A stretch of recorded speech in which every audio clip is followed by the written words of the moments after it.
On aurait pensé que dans le monde des comics, que les super-héros au destin tragique, à la situation la plus tragique, c'était les X-Men. En fait, non. Il y a la Doom Patrol. Et rien que leur nom, le nom de leur team veut tout dire, la patrouille fatale. Ce sont des personnes qui ont vécu une situation fatale, qui les ont complètement changés, ce qui fait que ils ont été rejetés par la société. En plus, ils apparaissent dans le comics Batman Superman, le diable de Neza qui est juste là. J'avais fini récemment et je ne savais même pas qu'il y avait la Doom Patrol dedans. Et dans ce comics, ils sont vraiment mis en avant. Là, on a Rita Farr, ici Negative Man. Negative Man qui vient en aide à Superman qui est en train de perdre le contrôle. Robotman et The Chief qui sont en train d'opérer Superman qui a des morceaux de kryptonite rouge dans le sang. Et lorsque Superman est sauvé, Rita Farr est un peu effrayée.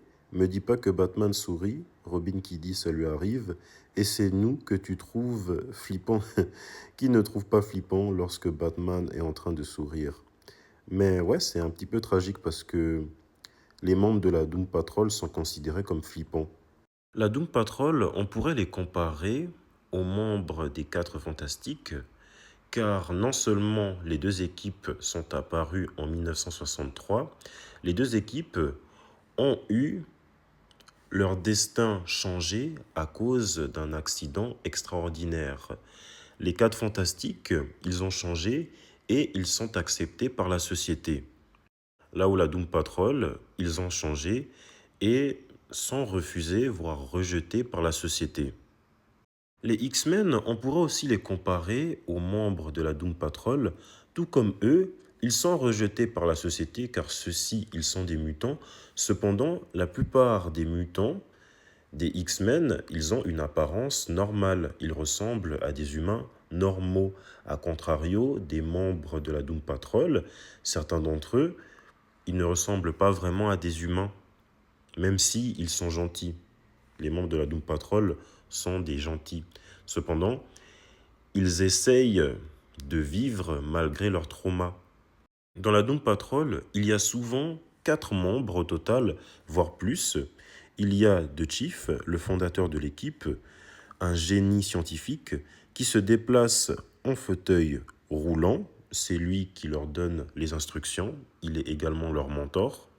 Robotman ou Cliff Steele, lors d'un accident qui a détruit tout son cerveau a été transplanté dans le corps d'un robot.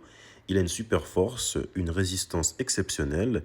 Il est souvent le cœur émotionnel de l'équipe, car celui-ci regrette beaucoup lorsqu'il était un être humain. Il regrette de ne plus vivre comme un être humain et de ne plus ressentir le goût ou le toucher.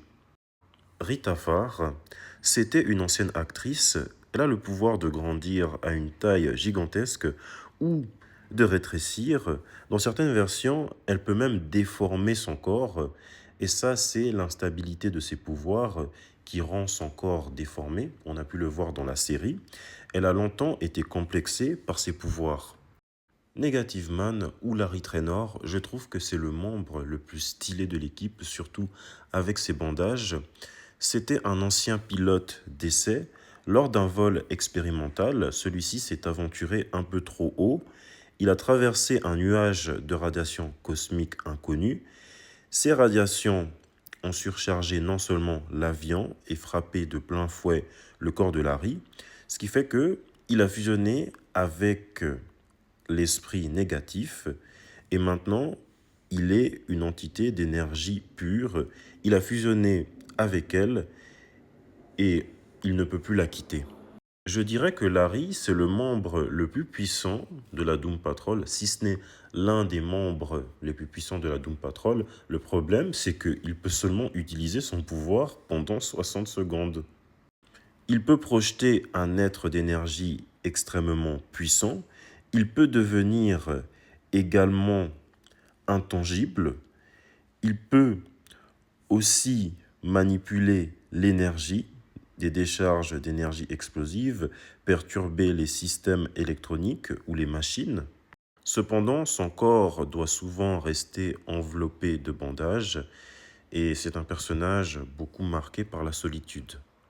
On a aussi deux membres de la Doom Patrol qui étaient d'abord introduits dans la Doom Patrol avant de passer chez les jeunes titans, Garfield Logan ou Changelin. Il avait contracté une maladie en Afrique et son père, pour le sauver, il l'a piqué d'un sérum qui l'a sauvé, mais il est devenu vert et il a eu la capacité de se transformer en différentes sortes d'animaux. Il y a aussi Cyborg ou Victor Stone. Lors d'un accident, il a perdu une grande partie de son corps. Il lutte pour son identité car il est mi-homme, mi-machine. Il cherche également un endroit où il sera accepté malgré sa différence. Étrangement, je pensais que c'était Mento, le leader de la Doom Patrol, car dans les Jeunes Titans, la Doom Patrol apparaît et c'est Mento, le leader. Ici, Steve Dayton. C'était à l'origine un homme très riche et un inventeur.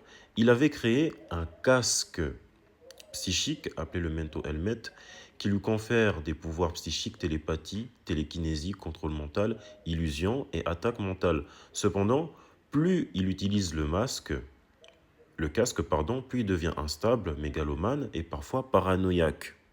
Honnêtement, je trouve que les membres de la Doom Patrol ont été très bien adaptés dans les Jeunes Titans. Ce qui rend vraiment l'équipe tragique, c'est qu'à un moment, il faut qu'un héros aille affronter le diable de Neza, et c'est la Doom Patrol qui se porte volontaire. Oh que non, le monde a besoin de vous. Tandis que Cliff, Larry et moi, personne ne nous regrettera. Ouais, c'est vraiment triste, hein, le traitement qu'ils ont.